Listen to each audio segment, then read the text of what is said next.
Hrach Gregorian is a program director of international peace and conflict resolution at American University and joins me from here in Washington. Hrach, what do you make of what we're seeing? Attacks, counterattacks, accusations, war of words between Iran and Pakistan. How worried should we be?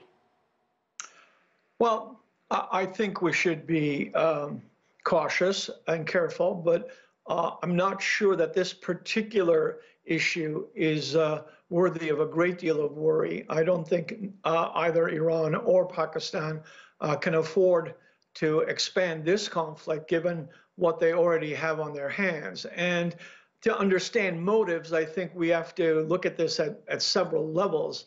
One has to do with Shiite Sunni hostilities. The other has to do with East-West hostilities.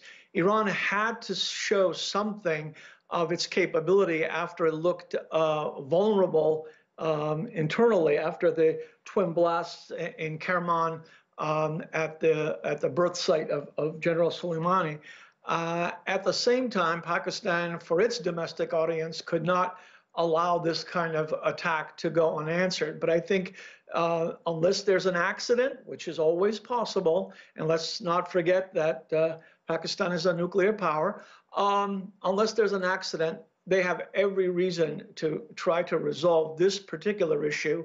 Pakistan, for a lot of domestic reasons, including economic and political, and Iran, for all that it's trying to do, looking to its west.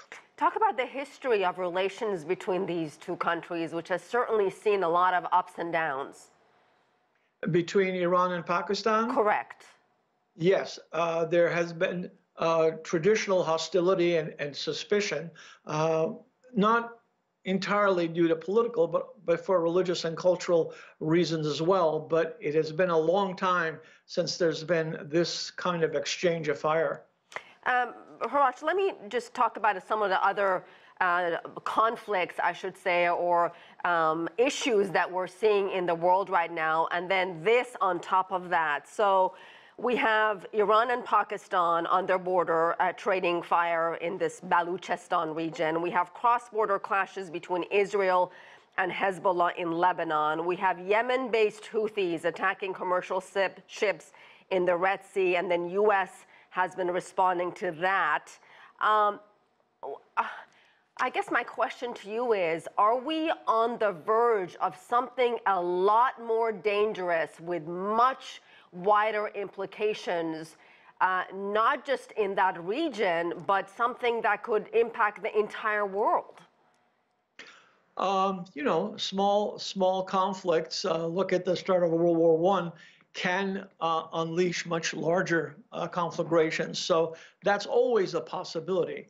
But I think that the larger powers, including China in particular, who's trying to mediate the dispute between Pakistan and Iran, have a vested interest in trying to maintain some level of stability, particularly, I mean, with regard to fishing lane, with regard to shipping lanes in the Red Sea, and with regard to trade routes that China is trying to establish, which would go directly through the areas that are being contested at the moment. And those players will play a big role in determining whether this thing escalates further.